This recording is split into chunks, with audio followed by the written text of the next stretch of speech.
Welcome to another episode of the Straight Up Chicago Investor Podcast. I'm Tom Shellcross. With me as always is Mark Haley. Mark, man, how are we doing today? Got to see you twice. Man, I saw you earlier today. We haven't recorded in a while, so I mean, it's good. And then we got the party tomorrow night, so we're going to be hanging out a lot together. So I like that. Hey, yeah, hands are full. A lot of Mark Haley in my life, and no complaints there. But we've gone through his gaps because we've been traveling. I know you were up in Wisconsin this week, but you had some more car trouble or something, right? Oh man, this was bad. So this was somewhat real estate related, but it's worth telling. So I said in a previous episode, my car got sideswiped outside of my building. I haven't had it for like 2 months. It should have been a total loss. They wanted to fix it. The person fixed it and the insurance company just went back and forth forever. So I've been in a rental forever. Last Friday, I got the car back finally. Like, all right, cool. And then this weekend we were going, some high school friends were golfing up in Lake Geneva, and it stalled out on me on the highway up there. So I headed back for about 30 hours, and now it's sitting in some place in Kenosha that I got towed to.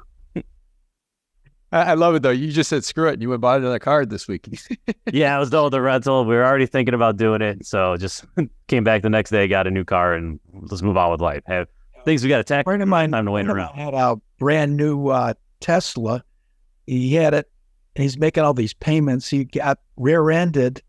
It's been in the shop for about 3 months, waiting for parts, and he's still making payments on it, and he's can't wait to get his car back.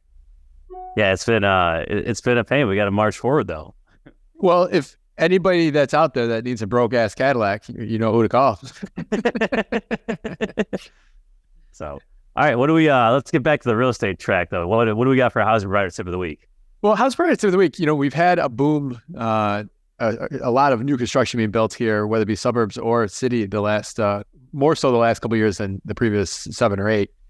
And I just want to point it out there. You know, these builders, they usually come with a 1-year guarantee on their product, and I think the way you handle these builders and making sure that you get things fixed is important, because if you're not someone that's pushy or gets what you want, then these builders, smaller or the larger ones, their construction departments walk all over you. So if something's not right and it's brand new and you should get it brand new, or you know, my friend bought it and the driveway was cracked, and that just shouldn't happen. And it's important that you push back to make sure that you get what you paid for when you're buying a new construction building. So a lot of the reasons why you decided to buy a new construction building is because it's brand new. You don't got to deal with anything for a really long time. And I see a lot of builders pushing back and not kind of holding up the quality of the word. Yeah, it's so simple, right? Like just if you don't know if you're in the right or in the wrong, ask. You don't know until you ask if it's borderline, right? Yeah. In any situation, don't be scared. Yeah, for sure. And then especially if you have an attorney involved on the buy side, you can always bring them in at worst case scenario. But I think it's easier to get some of these things done and just negotiate directly with the developer. Yeah. All right.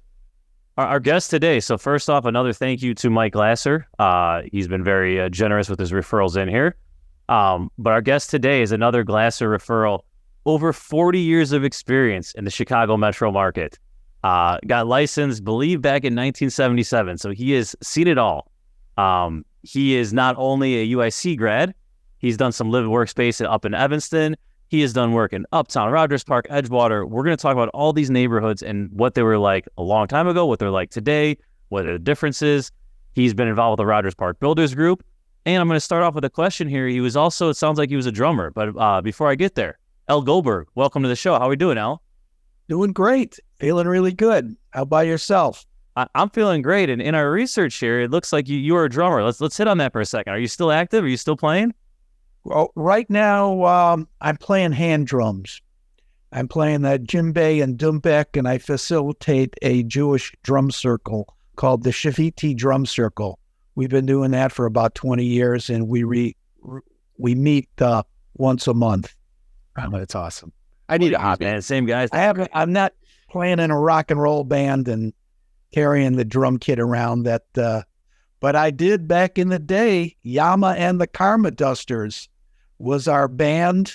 Had one record out that's before it got bootlegged. It was going for about $400 on eBay, but got bootlegged, and then we put out a CD. So, all right, Alex Martinez, who helps us with our show notes, you have to hunt this down, let everyone see it.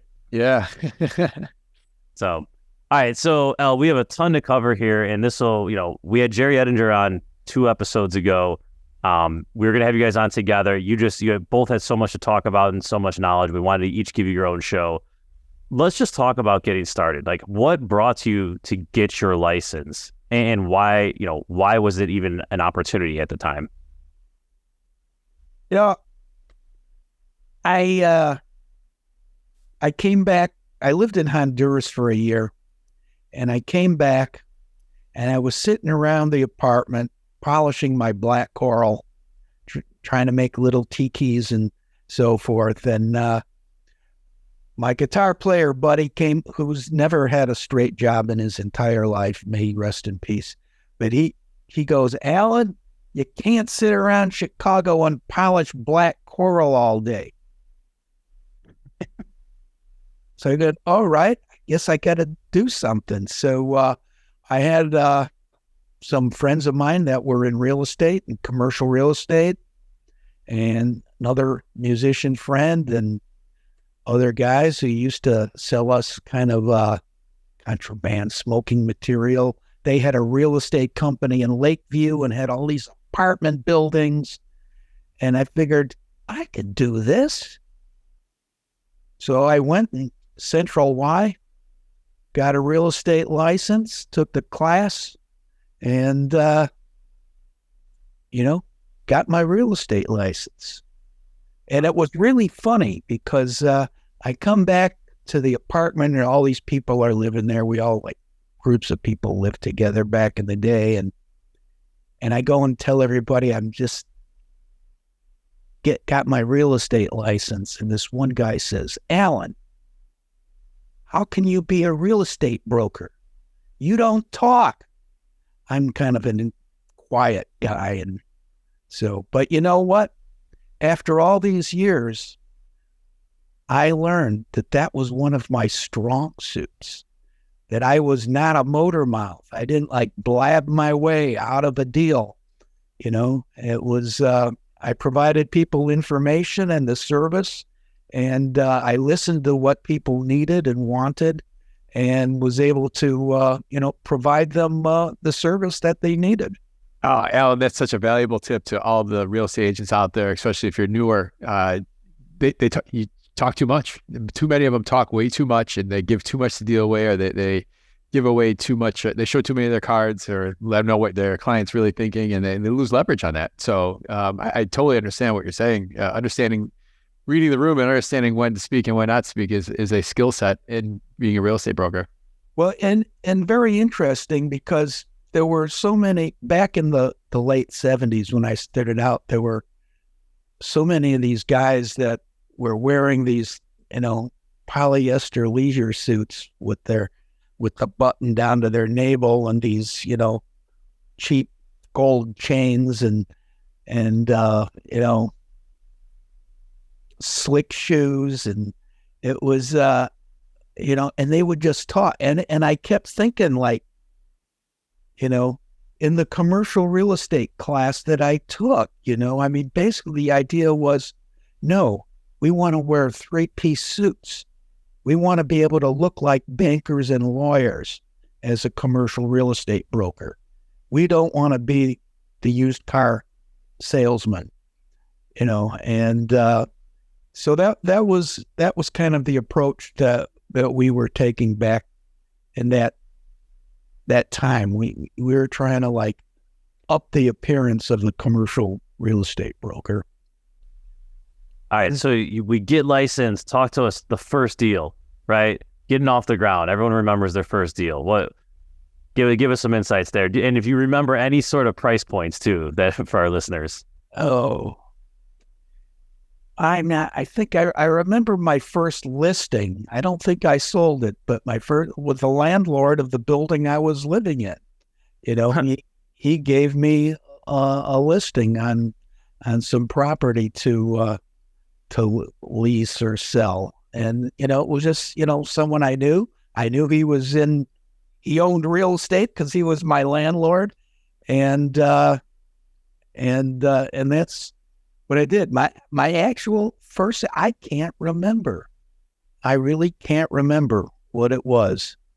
but it probably wasn't that huge. But all right, so you get started. When did it become, this is what I'm going to do? Like, was it after a year of it where you hooked, or was it something you just kind of did on the side while doing music for a long time? Like, when was that turning point where, hey, I'm going to do this for the next 40 years? Okay, I started out working at a company called Markin Realty. They were like doing all kinds of syndications and of multifamily buildings. They had lots of investors. And they had an office in Uptown on Broadway. And I was working there. And at the time, I was still a drummer. And, part of the MO was, I can be in real estate and I can still, rehearse, make my own hours. I can play at bars and I can schmooze people in bars and meet clients and so forth. Well, one day I'm working, it's like a Wednesday or Thursday, and I go to rehearse with the band in the afternoon because we had a gig at the No Name Bar for Saturday night. Play till 4 a.m. for like $25. And the next day I go to rehearse. The next day I come back in. One of the other older guys, he took my call. He made the sale. And, my sales manager and this other old guy, they got into almost like fisticuffs over like my rights to the call and commission and so forth. But at that point, it was like, I think I better like focus to this real estate thing, and actually once I got started making some real commissions, it was like, I'm earning a living. I never earned a living before being That's awesome. When you first got started out, where were you focusing? We focused pretty much all over the north side. I did lots of Rogers Park, Edgewater, Albany Park, and being in commercial, it was pretty much all over the north and northwest side. But those were kind of the primary areas. There was some Lincoln Park stuff that would go on, but not that much. Okay. Let's talk about those neighborhoods back in this time frame, right? Like, are these things selling at, $10,000 a door? Like, it's just, pricing's just got to be silly compared to where it is now. Yeah, absolutely. I mean, there were, apartment buildings, 50, 80, 100 unit buildings on Kenmore, Winthrop, and Edgewater. There was a whole bunch that Bank of Ravenswood foreclosed on, and they sold for like $2,000, $3,000, $4,000 a unit. Wow. So, and help level set though. What was like a 2-bedroom, 1-bath rent going for back then? Oh, roughly. I remember renting in the mid 70s. A 2-bedroom or a 1-bedroom apartment was like $75. Wow. $75? Wow. $90, $100 for something nice, Wow. But just as a price point, kind of anecdotal here, so like rents now are what, 20 times more, but the price per unit is 100 times more. Like, that has escalated more than the rents, right? Yeah. Well, yeah. Okay. Back when I started out, corridor buildings were like 2 to 3 times the income, and So just break it down for us real quick for our listeners who don't follow you, right? So if the income on a building, I gotta use low numbers here, but let's say the gross was $20,000 for the year. You're saying like that would trade then at $60,000. Correct. Okay, and whereas today, usually, depending on where you are, that can be 8 times the gross, 10 times the gross, 12 times the gross, whatever, whatever number you want to use, depending on the area. Right, and it was like courtyard buildings were 3 to 4 times the income, and 4+1s, they were all brand new at the time, so they were like 4 to 5, 6 times the income. And I remember in those days, West Rogers Park was like 1 time greater than East Rogers Park. So if something went for 4 times the gross in East Rogers Park, it would be 5 to 6 times in West Rogers Park. Now it's probably almost the other way around. East Rogers Park has greater value than West Rogers Park. You said something interesting there about corridor buildings. Tom, do you guys think corridor buildings still get the same emphasis as they did, back in the day, or do you think that's changed as far as value? I can't speak to back in the day. Like, I don't put a huge emphasis on it. Yeah, like I don't either. So I guess that struck me as like something that's very different now. It's like, if anything, it's higher traffic. Sometimes less desirable, unless there's maybe a commercial storefront in, of course. Well, that's the whole thing with the corridor. I remember corridor buildings. Those were the kind of buildings my grandma lived in. A studio, had a Murphy bed, had a little kitchen. Sometimes a lot of them were furnished apartments. They were formerly called apartment hotels, even though someone, lived there pretty much full time. But those buildings were, by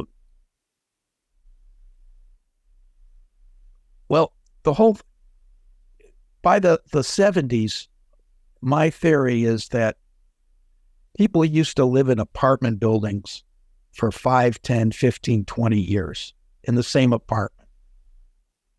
They used to raise their family there. Maybe they would get a bigger apartment somewhere in between. And then their kids would grow up and they'd get married, rent an apartment around the corner from their parents.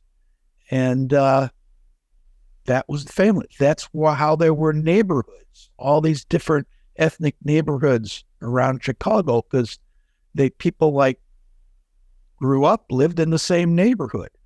By the time the 60s came around and people like me came of age, there were airplanes. Everybody had a car. There was much more mobility. Our generation wanted to move as far away from our parents as we possibly could. So people whether they moved to a different part of a city or moved to a different state, and, California, there was, people moved a lot more. And because people were moving, we were more transit. There was more wear and tear on apartments.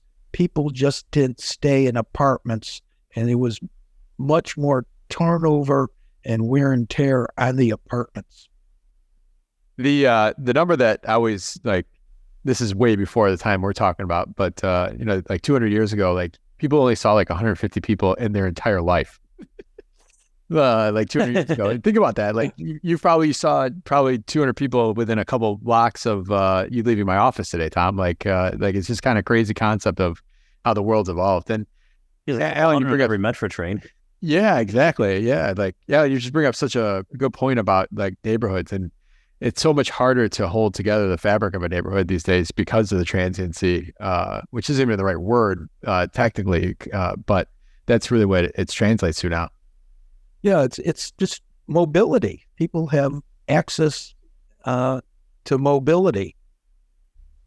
I'll take the other side of the coin there, though. I actually think Chicago, compared to most places, it's we are more entrenched here. Yes, everything we just said is true, but like we still have roots. You still say, oh, this is whatever. This is a very Polish, predominantly Polish neighborhood. Like there's still some roots here, I think, compared to even just the burbs. Yeah. So, all right. So, Al, let's keep going on the timeline here. We keep going into these neighborhoods. Where did you really start to say, hey, this is where I want to focus? You started everywhere on the north and northwest side. Was there ever a point where it's like, hey, I'm going to focus on, X, Y, and Z? Or the whole time was it still just kind of, taking it as it comes? Well, what we used to do back in the day, we used to do lots of cold calling before there were do not call lists.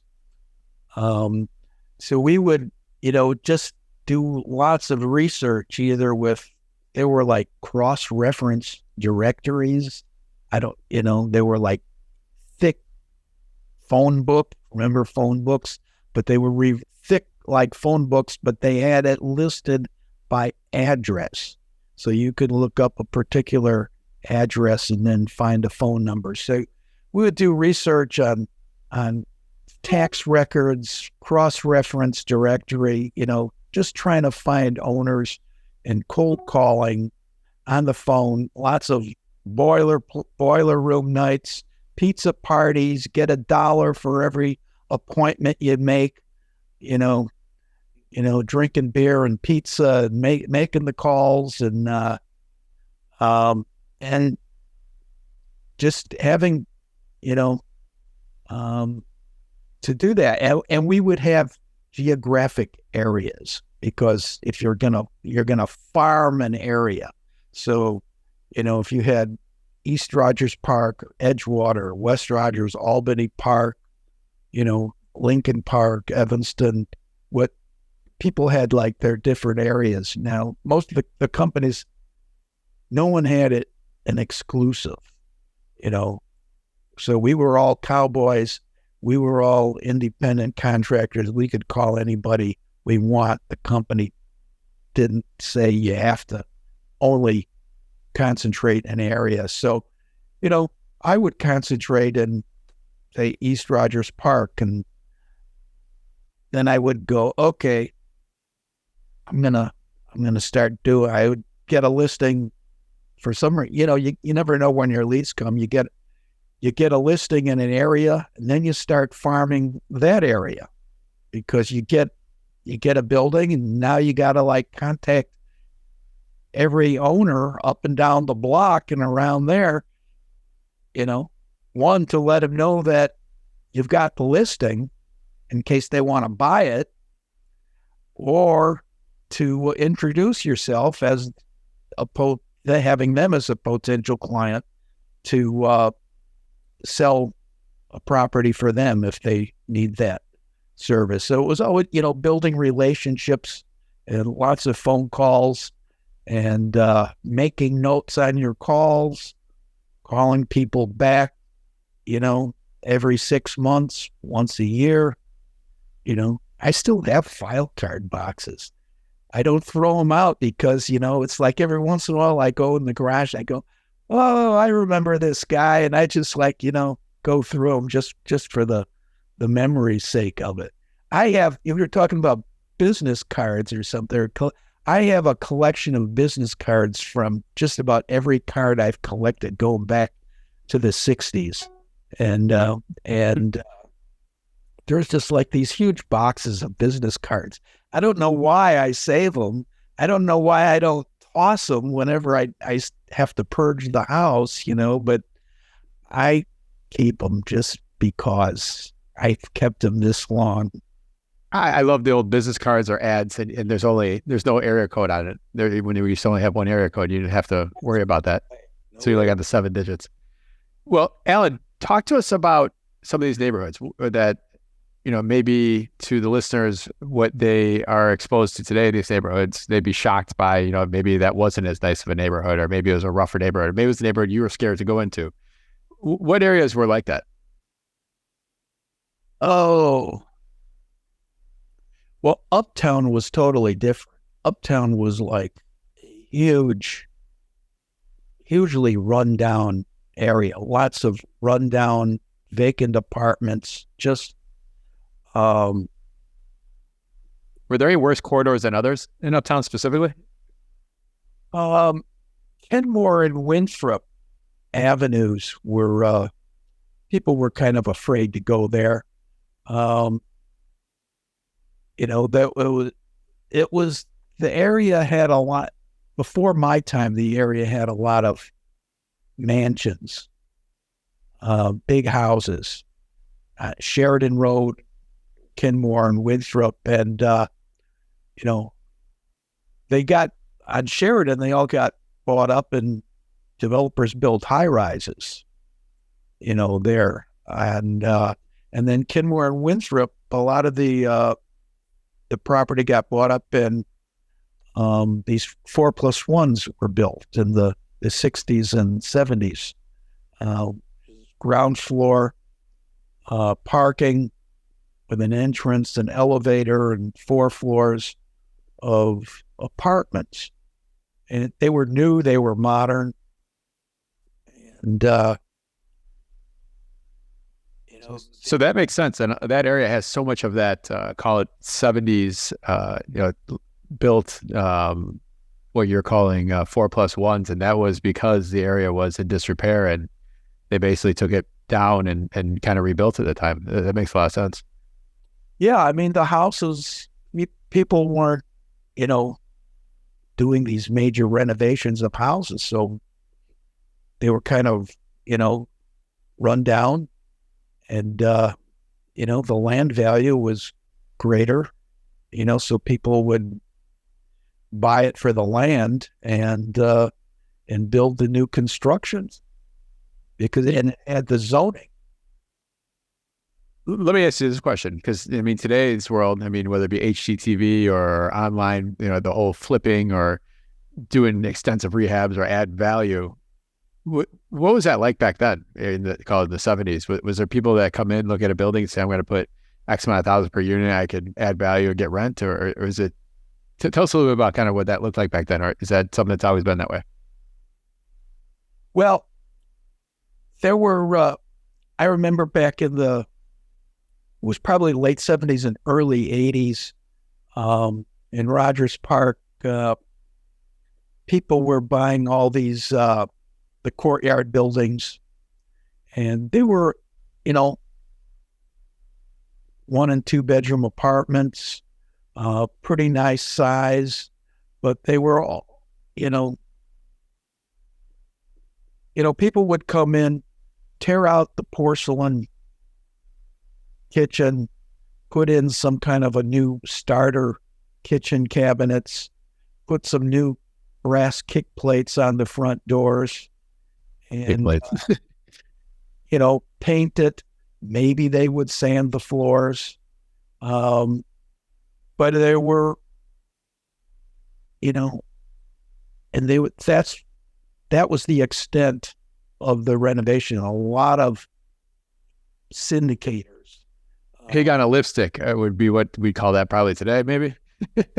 Yeah, and or lipstick on a pig. Right. Pig on a lipstick's great. That's the name title of the show.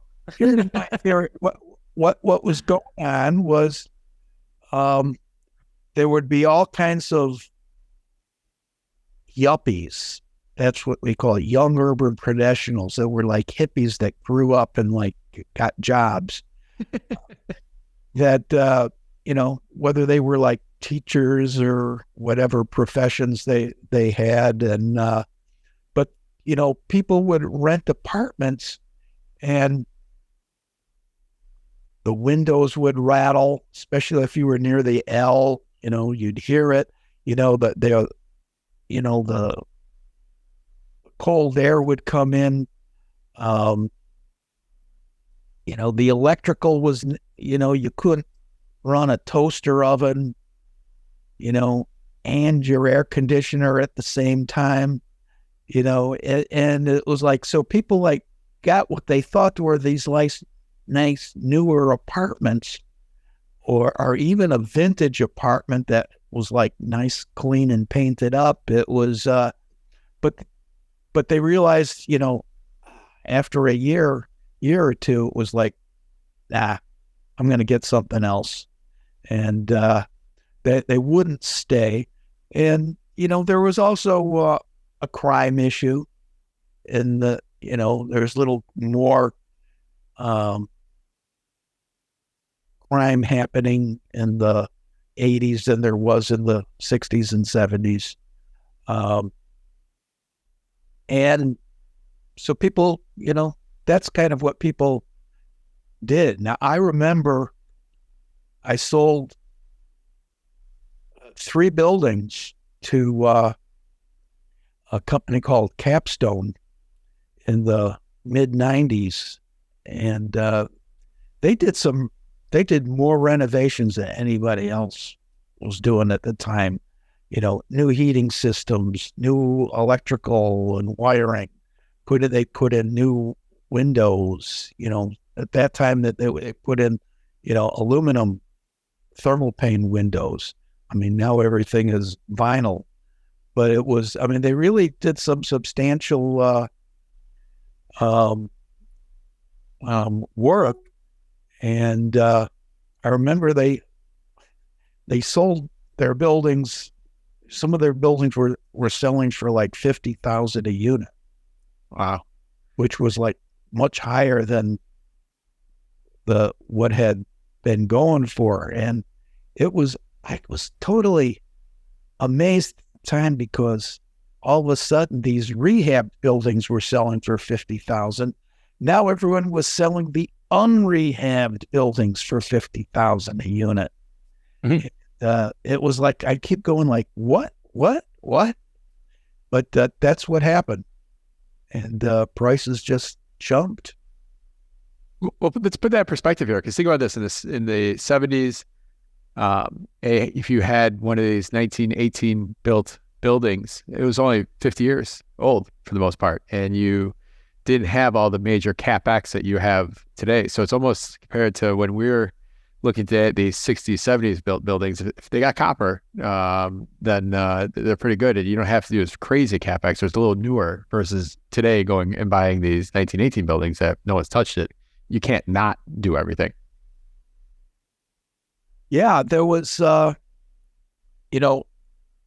what I was saying earlier about after the late 60s, early 70s, when people started like turning over the apartments and not staying as long, there was like more wear and tear between 1920 or between 1970 and 1990 than there was between 1920 and 1970. It's crazy. I could see why, right? In the old days, people would stay in an apartment for 5-10 years or more, and the landlord every 5 years would come in and paint their apartment. Then it got to, we'll reimburse you for the paint, paint it yourself, and that's when all the woodwork started getting painted over. People did sloppy jobs, That's awesome. Think about a couple of you guys got together and came up with this idea of, what if we just give them the paint and credit them on rent next month or something like that. That was like probably a really good idea at one point among circles. It was a great idea for me. Me and my buddy rented an apartment, 1968, and we were the tenants from hell. We rented the apartment. We painted all of the woodwork black enamel, and the walls 3 different shades of purple. It was our band apartment. That's awesome.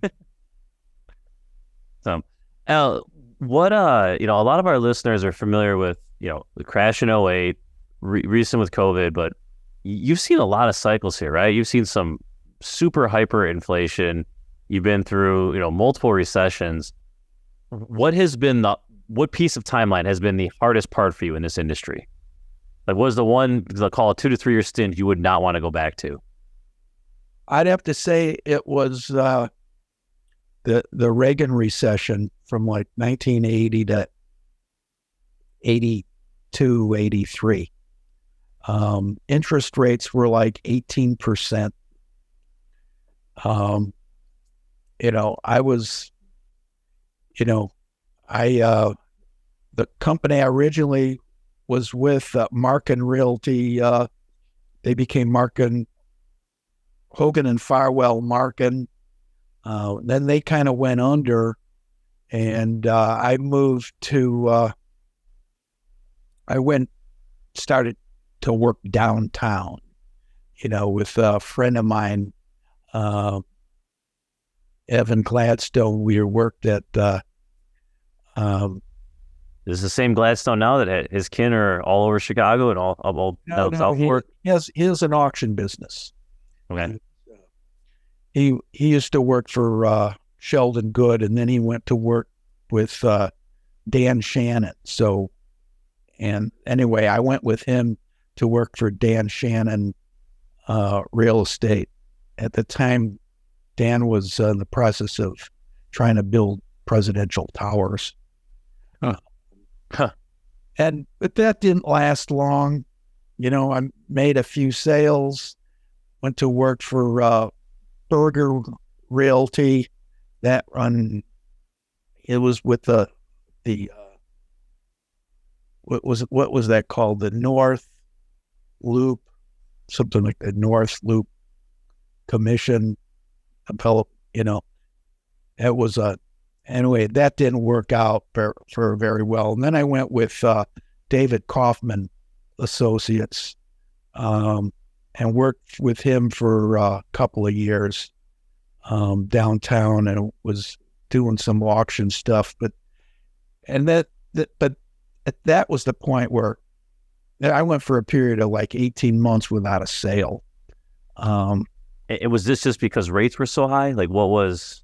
Give us a picture for those of us who didn't. Yeah, interest rates were very high. People couldn't really. No one wanted to buy. You couldn't. Getting a mortgage didn't really make sense.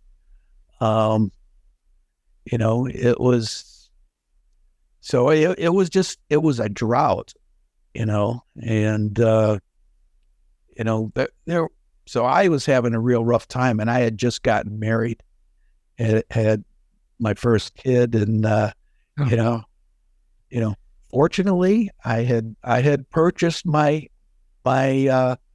coach house with a 2-flat in front, so the 2-flat was always covering my nut, making the mortgage payments and the taxes. So I had while it was rough, I was fortunate enough that I made a good buying decision.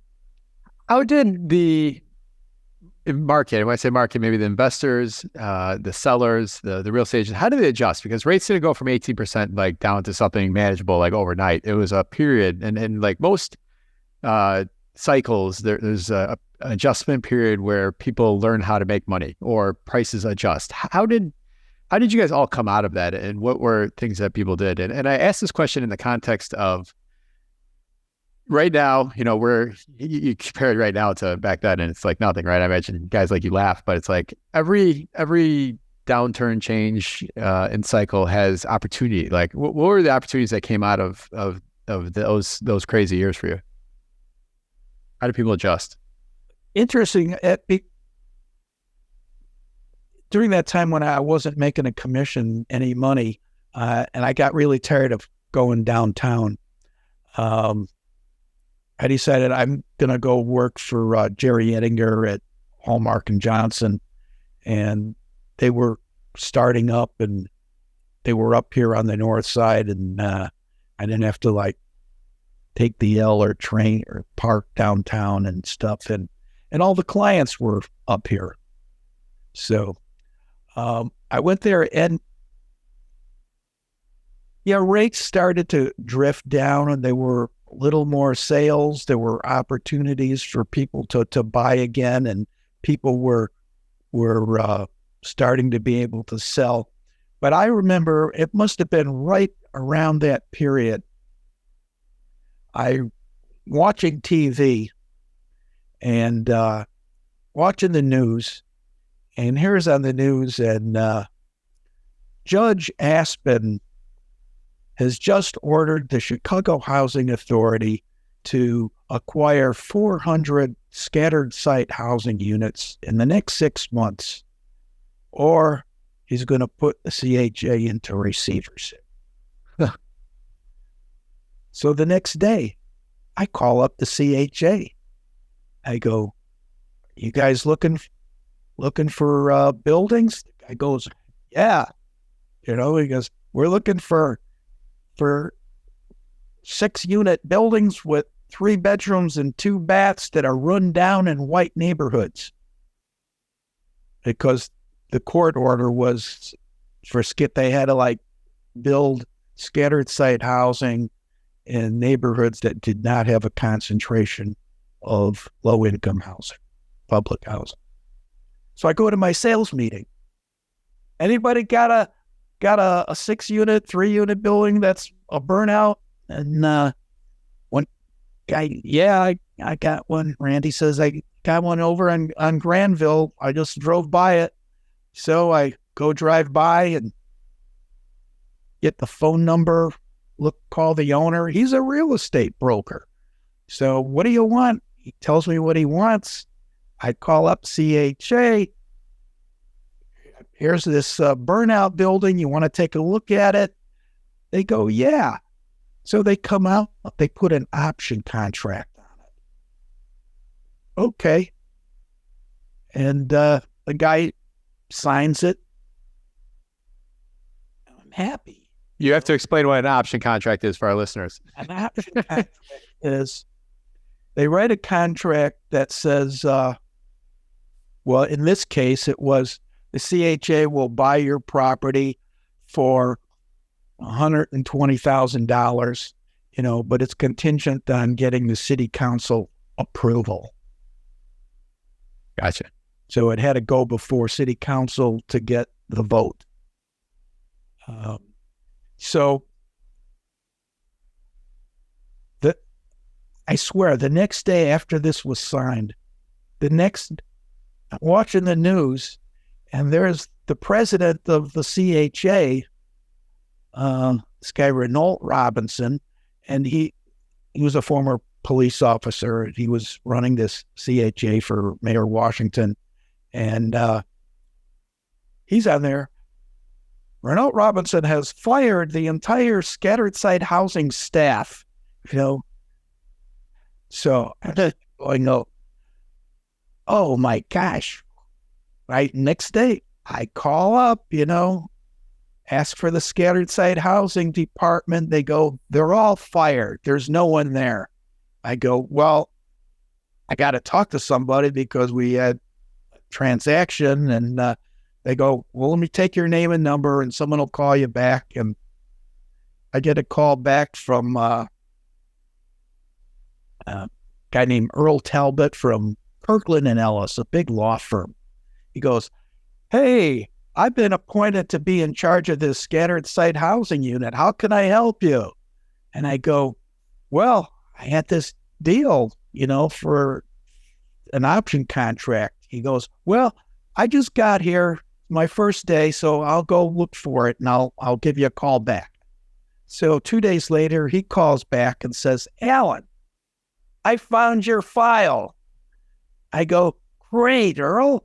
I go, "Are you going to buy it?" He goes, "Alan," he goes, "if I don't buy it, I have to find 400 units in the next 6 months. If I do buy it, I only have to find 394. He goes, "I'm going to buy it." I go, "Great. So you want to hear some more?" I go, "Yeah." So I submit a few more properties to him. He goes, "Great. Yeah, let's take a look at them." Next day, I submit a few more. He goes, "Great.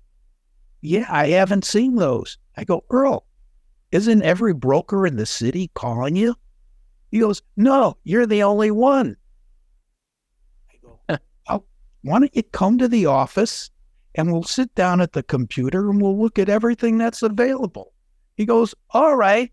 So he comes in with an architect from Skidmore, Owings and Merrill, and we sit at this, what was called a computer. It was like a little thing with a keyboard, had like a scroll of waxy kind of paper on it. And, when it would slide along and it would print out, like an electric typewriter, and then you would print it out.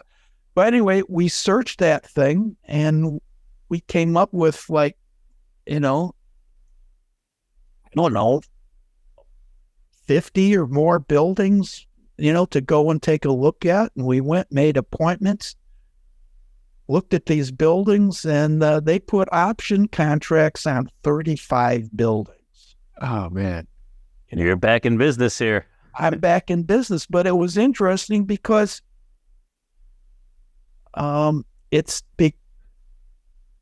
it had to get city council approval, and there were certain neighborhoods. These were all like the north and northwest side of Chicago, and there were certain neighborhoods where the aldermen were opposed to having any public housing built in their wards. So there was opposition. So some of the deals didn't fly, some of them did, but because the market was so terrible and there were so little sales, that we were able to hold people's hands and keep these options alive, because it took a year for many of them to start closing. So I'm just saying, you wanted to know how bad the market was. I mean, people were like waiting, for the deals to close for a year. I mean, there's so many great things that you said from that. First off, I want to point out the fact that you called CHA twice and got people to answer. That doesn't happen there. Someone they make a decision to call you back. That's amazing in itself. I mean, everyone's fascinated by that.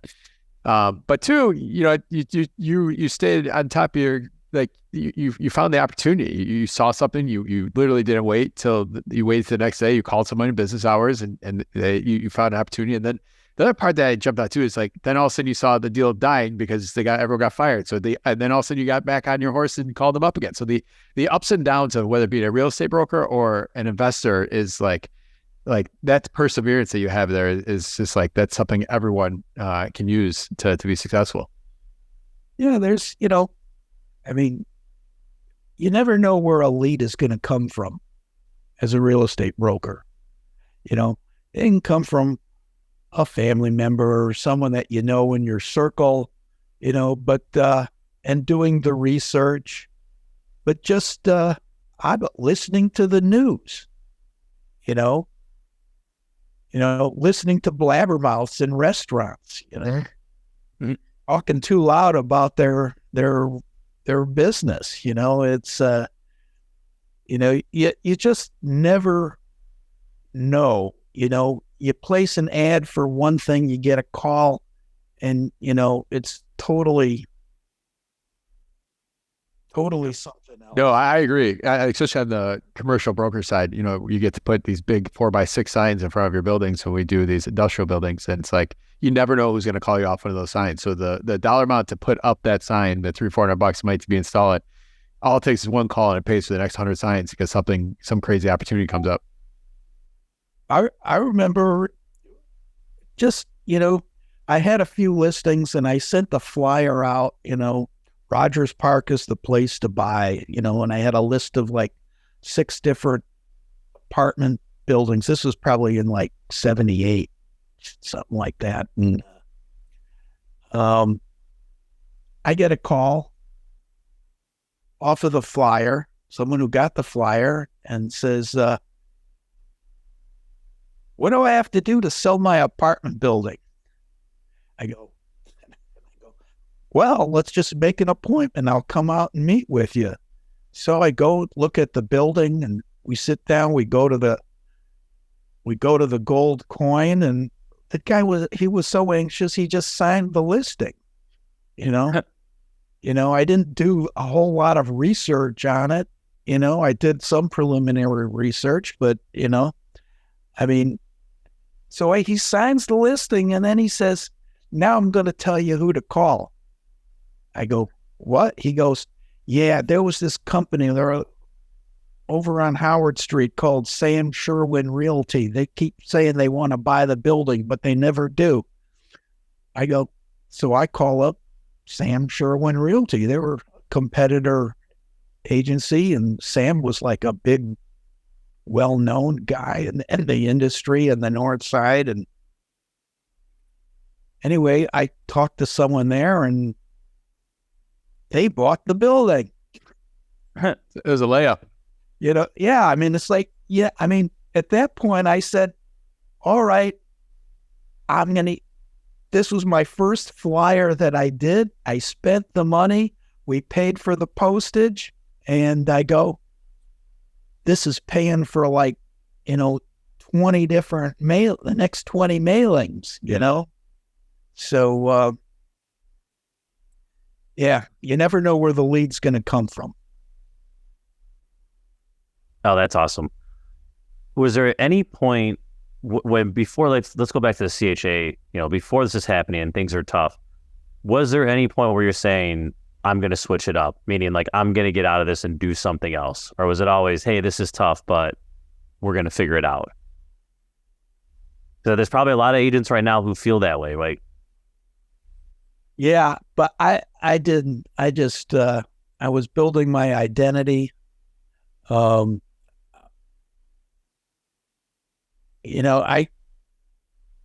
have a Bachelor of S degree in business administration. And I remember getting my degree saying, I'm not going to go work in a steel file cabinet high-rise office building. Not my style. And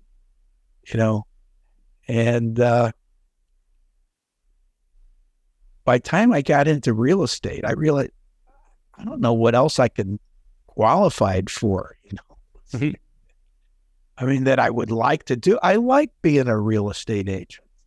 You become unemployable. I think that's there was a point about 10 years ago after I was doing it for about 10 years where I realized I'd be the worst employee ever if I went somewhere at this point. Yeah, but there's something about being independent that was like in my kishkis, in my blood. That's I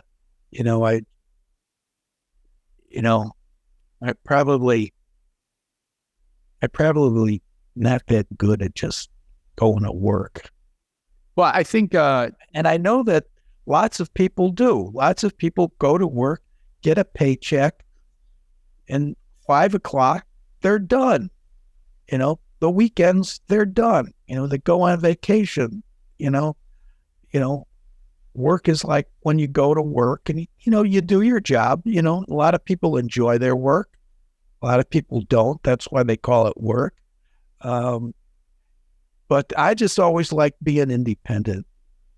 And, I guess my dad had his own business. And, I just kind of thought that was, my MO, my comfort zone. And,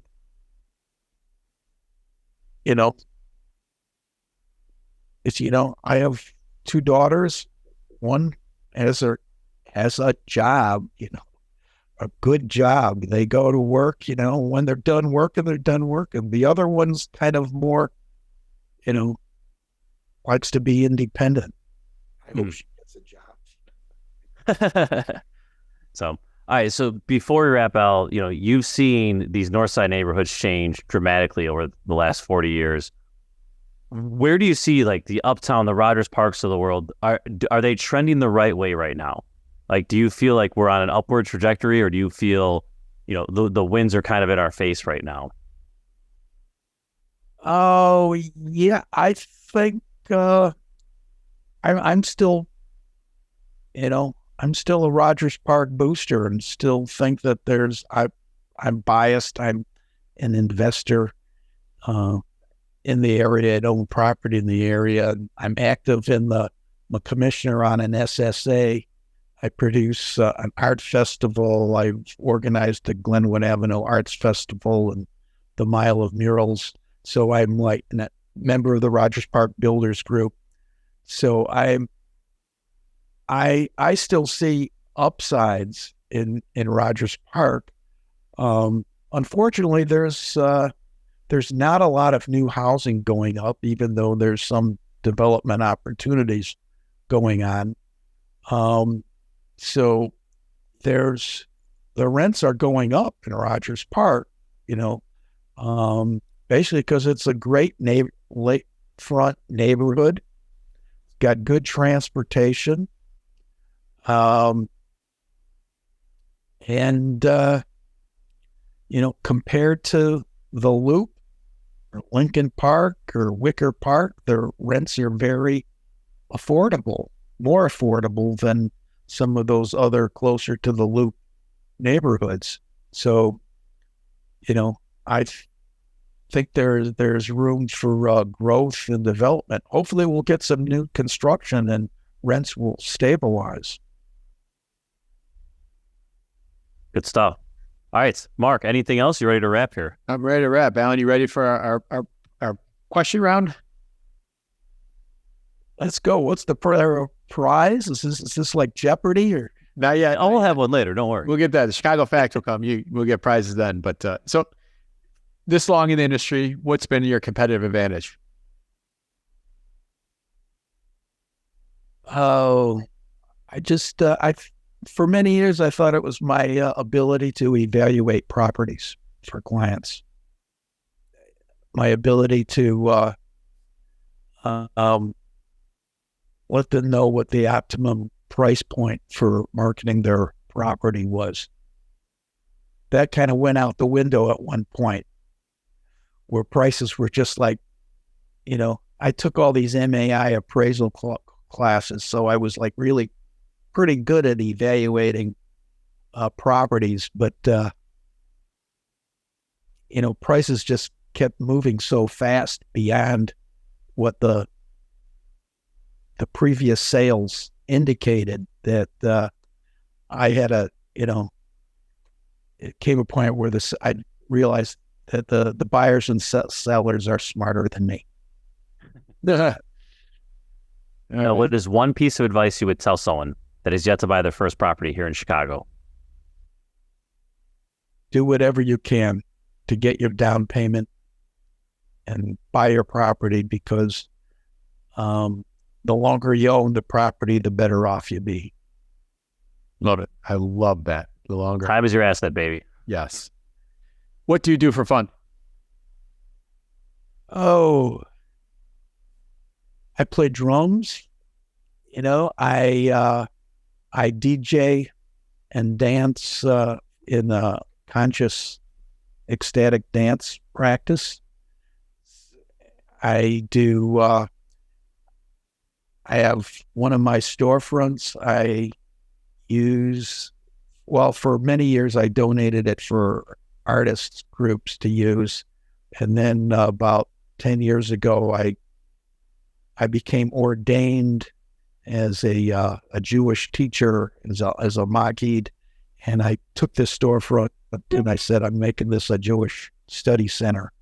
So I do that. I haven't, it's been kind of dormant since COVID, but haven't had a lot of in-person groups there. All right, let's get those in-person groups going again. Yeah. All right, give us a good book. I have to put in a plug for the Glenwood Avenue Arts Festival. It's a 3-day festival in East Rogers Park at the intersection of Morse and Glenwood, right at the Morse Red Line stop. We have 130 artists, visual artists of all different types of art. We have 2 stages with over 24 different bands. We have a kids fest area. We have an al fresco area. This year we're having Le Piano was providing some jazz music, and local food, beer, cold beer, and it's free entry. So there's We don't nick anybody for $10 to walk into a festival. It's just come and have a great time. All right. We'll link to that in the show notes. We'll link to it. It's August 18th to 20th for those interested. Right. GlenwoodAve.org. Very good. All right. Give us a good book, podcast, or self-development activity that you would recommend to our listeners.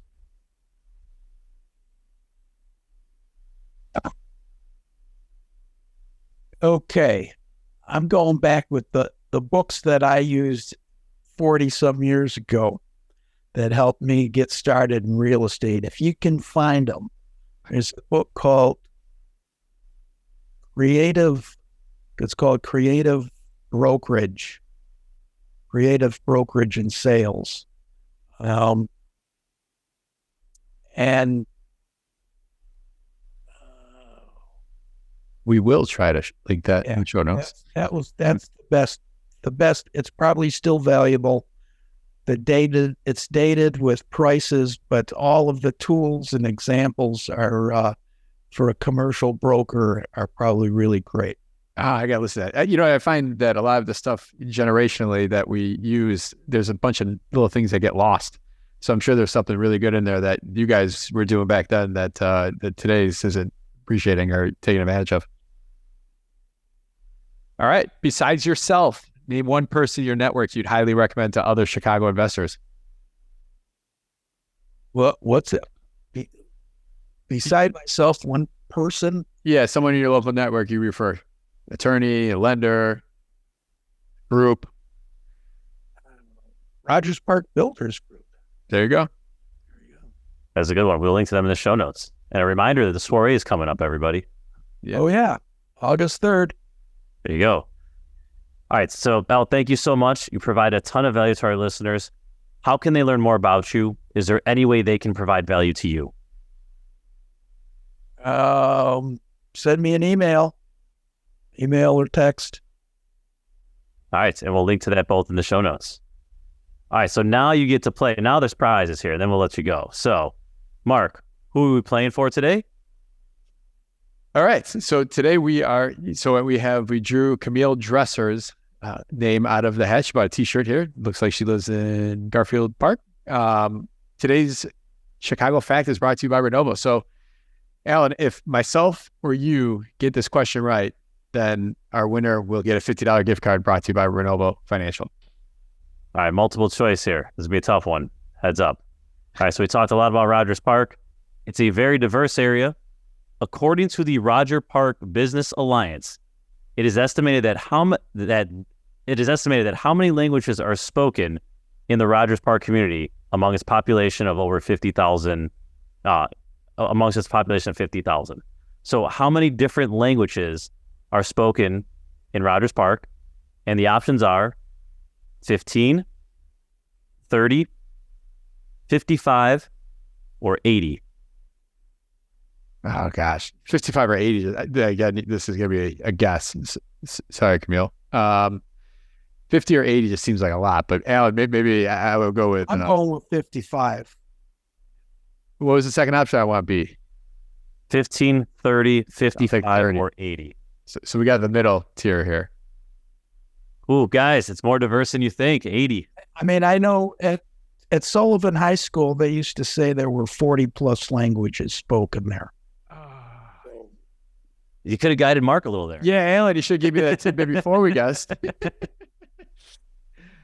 All right, Camille, we'll put your name back in, and you'll have the opportunity to be drawn again for another Chicago Fact. And thank you, Renovo, for sponsoring the Chicago Fact.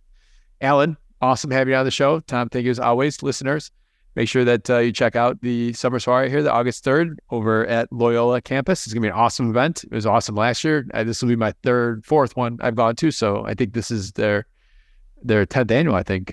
But super excited to be there. Alan, thanks for coming on. Tom, thank you always. And listeners, we'll see you next week. Thanks all. Thank you.